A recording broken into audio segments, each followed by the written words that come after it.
يا جماعة النهارده هنعمل لكم رز بسمتي وكفتة. ده الرز بسمتي اهو يا جماعة، حاطين عليه مية مغلية وهنسيبه لمدة ساعة. وهنروح بقى للكفتة. جايبين كيلو لحمة مفرومة وحتة ليا، وحطينا كيس بيكنج باودر على الكفتة. وهبشر البصلة مبشورة.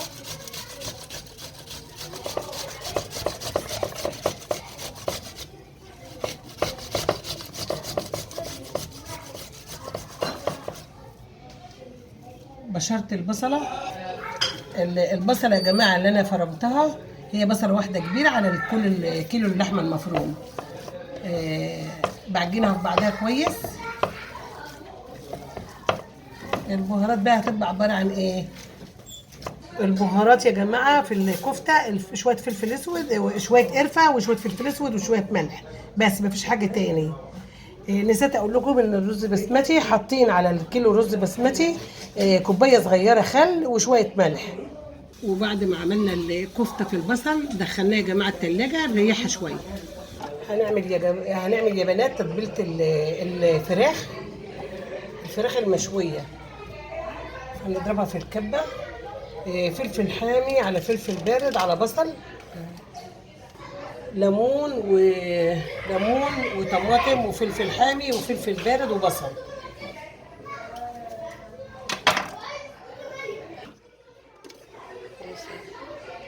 بنعمها يا جماعه شويه كتير عن المرته العاديه علشان الفراخ تتشربها.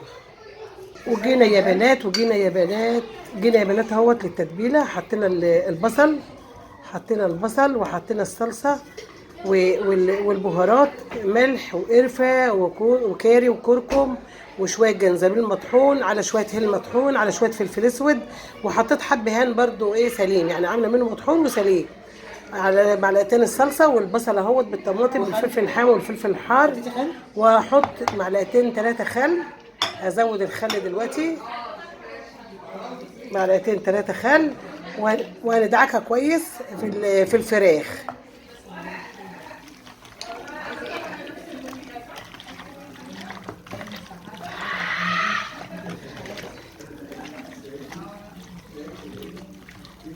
ندخلها كده كمان فيها طعم.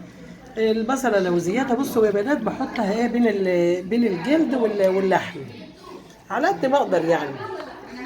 طبعا دي لما بتبات بتبقى تحفه وجميله، بس احنا النهارده مستعجلين هنسيبها ساعتين 2 بس، وهنشويها في الفرن بنفس الخلطه اللي عليها دي. هنحطها في الصينيه تحتيها في فرن البوتاجاز العادي. يا بنات بعد ما حطينا التتبيله اهو هنغطيها، لا اما بغطي حله لا اما بطبق. مش هنحط ورق الومنيا تاني، لان ورق الالومنيا انا اكتشفت ان بينزل عليها ماده شبه الرصاص كده، فدي طبعا غلط. هنغطيها بغطا حله او بطبق او بستريتش يا بنات، وهندخلها التلاجة لمده ساعتين. طلعنا يا جماعه التتبيله من التلاجة وفردتها في الصينيه، وحط شويه زيت زيتون شويه صغيرين، يعني شويه زيت زيتون صغيرين. وهندخلها جوه الفرن. هنحط شويه شطه، اللي عايز يحط شطه ده اختياري بقى. عايزه تحط شطه حطي، مش عايزه خلاص. احنا حاطين فلفل حامي وفلفل بارد في التتبيله، وطبعا وخل وطبعا ليمون اهوت يا جماعه. وهندخله. عندي بقى تاله عمرو بقى ما شاء الله، تاله عمرو عبد الرزاق بتحب الاكله دي قوي من ايديا. واسيا كمان، اسيا مؤمن بتحبها قوي بقى. هم قالوا لي قولي اسامينا يا تيتا.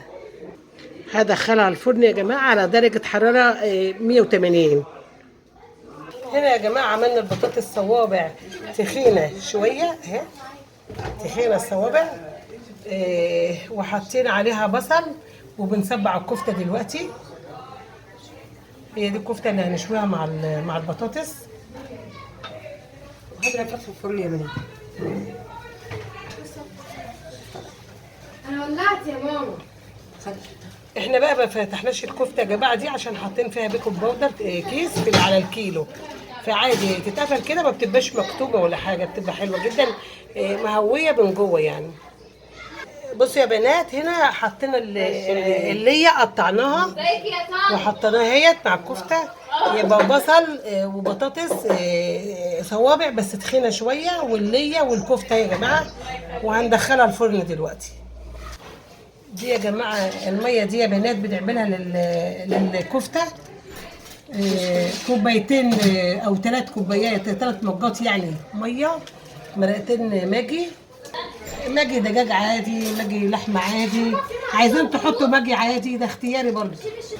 ولعت البوتاجاز عليها لغايه ما افك الماجي في الميه السخنه، وبعدين احطها على البطاطس السخنه. وزي العاده يا جماعه هنشرب بيبسي، بس نخبيه من مي بنتي وهقول لها شاي.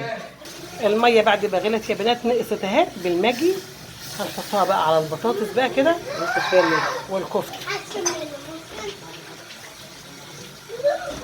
الباقي المحشي بقى الشويه الباقيين دول احنا بقى ايه هنزود عليهم ميه. جاي لنا محشي من ناس كده جيراننا جايبين لنا حله محشي وهنستعملها في المحشي. الفراخ يا جماعه اهي في الفرن، والكفته والبطاطس على الفرن اهي. بسم الله ما شاء الله، الله اكبر.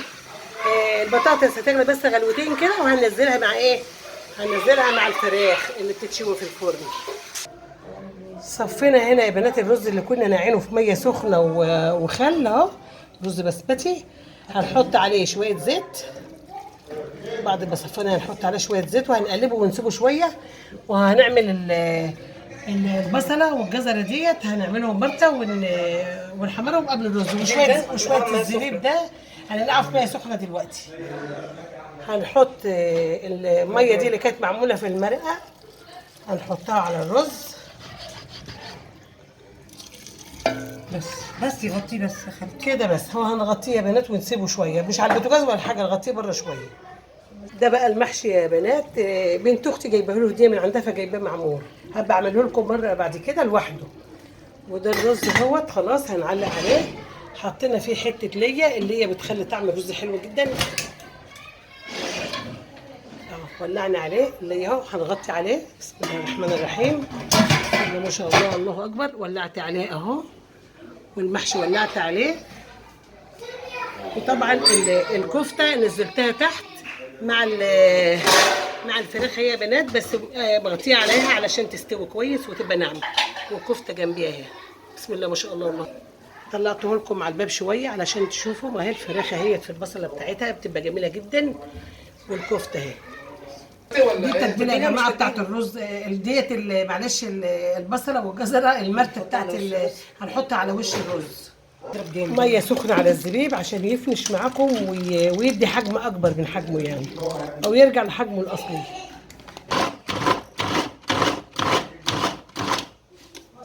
فرمناها يا بنات، دي اللي هتحط على وش الرز. الرز بسمتي النهارده هنعملها لكم باكتر من لون، يعني هنحط لكم فيه الوان. حطينا التتبيله اللي حطينا المرته يا جماعه اللي احنا عملناها، اللي هنحطها على وش الرز حطيناها في شويه زيت اهي. البصله يا جماعه اهي اللي هتبقى على وش الرز حطيناها على النار في شويه زيت، والبهارات بتاعها شويه فلفل اسود، شويه ملح، شويه شطه، بس مفيش اكتر من كده. هنزود شويه قرفه يا جماعه، يبقى قرفه وفلفل اسود وشطه وملح والزبيب. هنحط الزبيب دلوقتي بعد ما نقعناه في شويه في الميه السخنه، حطيناه في الزيت وحطينا عليه البهارات اهو، وهنولع عليه النار وهنقلبه شويه. وبعد ما يبقى طري هيتحط على وش الرز اللي بيتغرف، مش هنقلبه في الرز. انا عملته معاكم قبل كده، كان تحت الرز وقلبناه مع بعضه. لا ده فوق الرز. ليه بقى؟ عشان لو اتبقى رز معاكي يبات في التلاجة من غير بصل، لان البصله هتبوظ الرز لو هيبات. شويه القرفه هم يا بنات، او عود قرفه خشب برضه، او ممكن عود قرفه خشب عادي. اختي بتقول لي ممكن عود قرفه خشب سيجاره عادي يعني. بصوا يا بنات، البصله في الجزره في الفلفل لما استوت اهي في الزيت اللي هنحطها على وش الرز بسمتي.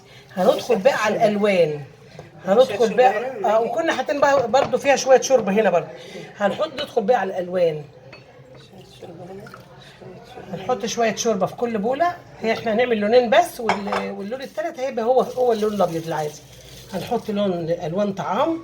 دي عند العطار يا جماعه في كل الالوان، يعني عايزه تعمل اكتر من لون، عايزه بني، عايزه اخضر، عايزه اي حاجه براحتك. احنا ما عندناش غير اللون الاحمر بس هو اللي موجود في بيتنا. وهنحط كركم نخليه اللون الاصفر.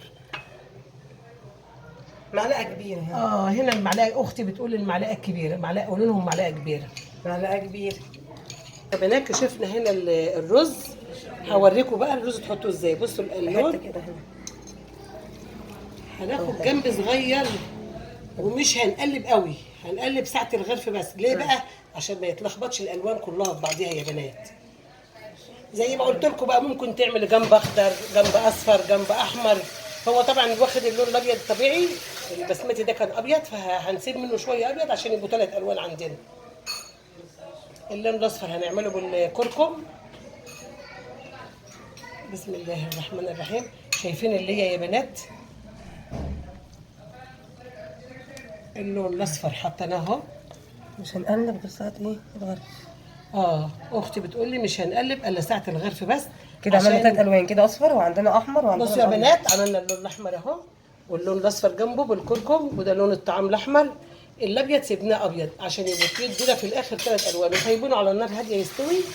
وبعد كده ايه، واحنا بنغرف هنقلب البصله بقى يا بنات. مش هنحطها على وش الرز كده، لا، هنحطها واحنا بنغرف. عشان ايه؟ عشان لو اتبقى رز عندنا يبات يتحط في الثلاجه ما يبصش مننا ولا حاجه. هنغطي الحاجه بسم الله ما شاء الله. والله يا بنات كده الحاجه جوه الفرن اهي. بسم الله ما شاء الله. الكفته اهي بدات تاخد لون، والفراخ بدات تاخد لون. هندخلها الفرن تاني شويه ونسيبها شويه. رجعنا يا بنات اهوت. البصله مع البصل مع الزبيب مع الفلفل مع الجزر اهو. بسم الله ما شاء الله، الله اكبر. كده الاكل خلص اهوت، وهنغرف دلوقتي. ده الرز يا بنات الاصفر بالكركم، واللون الطبيعي اللي هو الاحمر، واللون الثالث الابيض الطبيعي، اللون الطبيعي. قلبناه كله في بعضه، بنقلب كله في بعضه دلوقتي. ممكن تحط اكتر من لون، في الوانات كتير زي الاخضر والزيتي وازرق، في كل الالوان يا جماعه. بسم الله ما شاء الله، الله اكبر. بسم الله ما شاء الله. دايما يا بنات تسمعوا الاكل بتاعكم على طول، دايما ذكر الله على طول على لسانكم طول ما انتم بتعملوا الاكل، عشان ربنا يوضع فيه البركه يا بنات. بسم الله ما شاء الله، الله اكبر. شايفين يا بنات الالوان وجمالها وهي بتنزل؟ بسم الله ما شاء الله، الله اكبر. بسم الله ما شاء الله. الالوان اهي يا بنات. دي اللي هي، شايفين اللي هي يا بنات اللي كنا حاطينها في قلب الرز بتطبخ. بصوا يا بنات البصل اهو، البصل اهي، البصل بالجزر هنحطه على قد الاكل، ما حطيناش على كل الكميه عشان لو هتبات حاجه، بس ان شاء الله مش هتبات حاجه يعني. احنا هنا جايين عند اختي، فبسم الله ما شاء الله احنا كتير، فهو يدوبك على قدنا. بسم الله ما شاء الله. بصوا يا بنات، دي كزبره وبقدونس وجزر مبشور فوق البصله، على وش البصله يا بنات. بسم الله ما شاء الله، الله اكبر. حاجه جميله جدا، حاجه نضيفه جدا، والله حاجه نضيفه جدا. بسم الله ما شاء الله، اللهم بارك يا رب. كده خلصنا الاكل كله اهو يا بنات. بسم الله ما شاء الله، بسم الله ما شاء الله، الله اكبر. جميل جميل يا بنات والله. بص منظر الاكل تحفه، تحفه الاكل والله. بغرف ليا اهو يا بنات عشان ادوق قدامكم بس شويه الرز. هاخد معلقتين رز، شويه رز صغيرين. هنا بقى احنا كلنا هنا مع بعض. وباخد حته فراخ صغيرين. الصوص بتاع الفراخ ده تحفه. ايوه صوص الفراخ ده جميل قوي. وصباع كفته. وهاكل يا بنات اهو. بسم الله الرحمن الرحيم. بسم الله ما شاء الله، الله اكبر. يلا انت 20 جوزك بتاع حلو قوي. الف هنا وشفا علينا جميعا، والف هنا وشفا للي يعمل زينا وياكل زينا. السلام عليكم.